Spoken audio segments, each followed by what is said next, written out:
Back with lecture 2 on perfect competition. In this lecture, we're going to look at profit maximization. And we're working under the assumption that the firm's primary purpose goal is to maximize profits. And it's a profit maximizing rule here. This would be a profit maximizing rule. And this rule is true for anyone in business. It doesn't matter if you're a firm in a competitive market, if you have price making power like a monopoly. It doesn't matter. Every firm in every market operates the same way in terms of trying to maximize their profits. So in order for a firm to maximize profits, a firm must produce up to the point where marginal cost is equal to marginal revenue. If you can't get them exactly equal, then you want to get them as close as possible without the marginal cost being greater than the marginal revenue. If you have a graph question, you can always get them equal because a graph, you have continuous units. You can break things down into fractions. If a table like I have down here, you have discrete units, you may or may not get them equal. It depends how the problem is set up. Also, if the marginal cost equals marginal revenue in two places, you want to produce the output where marginal cost equals marginal revenue the second time. Sometimes your marginal cost starts really high and then falls, and starts above marginal revenue, and then it falls, and then it hits it. Well, that is where you maximize something. Not profit, is where you maximize your loss. What you want to do is let the marginal cost dip below the marginal revenue, and that's where you make your money. And when marginal cost starts to come back up, you want to produce right where it hits the marginal revenue, and that's where you maximize your profits. So what I'll do on the exams is I can give you a table like this. This is your price column. This is your output for the firm, Q, little q. This is your total revenue, price times quantity. Marginal revenue is the change in total revenue, marginal cost, total cost, and profit. I give you information in the table, then I give you information up here. I should have enough information here where you can fill in every blank on this table. Probably the best way to start is maybe work on the stuff on the left side here, price and your revenue, and then work on the cost and then profit. So I have nothing in the price column, but I tell you the market price is $60. That tells me that no matter how much I sell, 0, 1, all the way to 7, each one's going to be sold at $60. So if I sell nothing, the market still has a price, and the price is still $60. If I sell 1, I sell that one at $60. If I sell 2, I sell each one at $60. So the price doesn't change because the price is set by the market. And then my total revenue is price times quantity. So if I sell nothing, I have no revenue. If I sell 1, I get $60 of revenue. If I sell 2, I get another $60 for 120. I sell 3, another $60 is 180. 240, 300, 360, and then 420.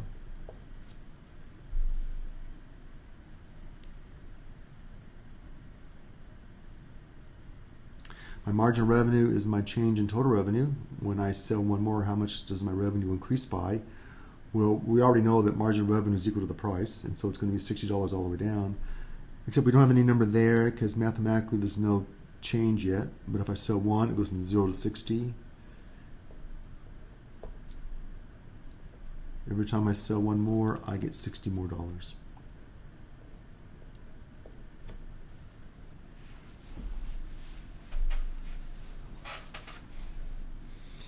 Now let's work on the cost numbers, and what I do is I have nothing here. Got to have something. Let's go up here and see if we can find something. I tell you the average total cost of producing 5 units is $60. I'm going to use that down here when it's 5. Variable cost of 6 units is $170. I'm going to use that down here when I have 6. Only thing else given is fixed cost. How can I use that? Well, I expect you to know what fixed cost is. This is your startup cost. So fixed cost would appear all the way down. It's everywhere in this column because total cost is your variable cost plus my fixed cost. So I tell you right now that right there my total cost is $230, fixed is $200. That means 30 is variable. I got total cost there is $260, $200 is fixed, $60 is variable. So how about here when output is 0? My fixed cost of $200 is everywhere, so it's got to be there. I know I have no variable cost because I'm producing nothing. Variable cost I would only have if I have production. So all the increase in cost here is my variable cost, but my fixed cost is going to be my total cost when output is 0. So total cost when output is 0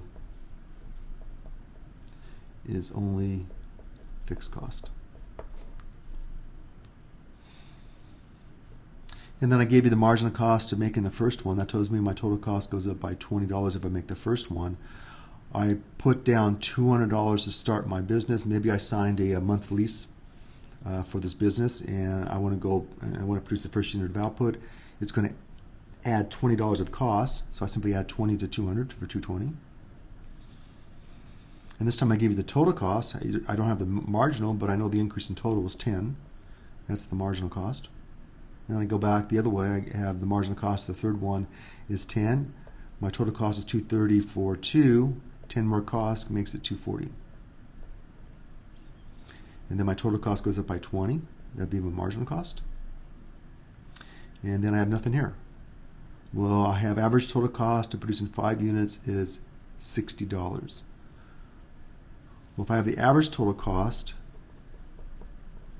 is $60, and I'm producing 5, so each one of those 5 units cost me $60. That's $60 how many times 5? That's 300. That's my average total cost. This would be my total cost. So put the 300 right there, which is how much more than before? 40. That's my marginal cost. I have nothing there, so let's go up here. I tell you the variable cost is 170. This is not average. Not average. This is your variable cost, your total variable cost. So it's 170. My fixed cost is 200. Variable cost is 170. So if I have 170 there, 200 there, that'd be 370, which is 70 more than before. And then I gave the marginal cost. The 7th one is 100. Added to 370, that's 470.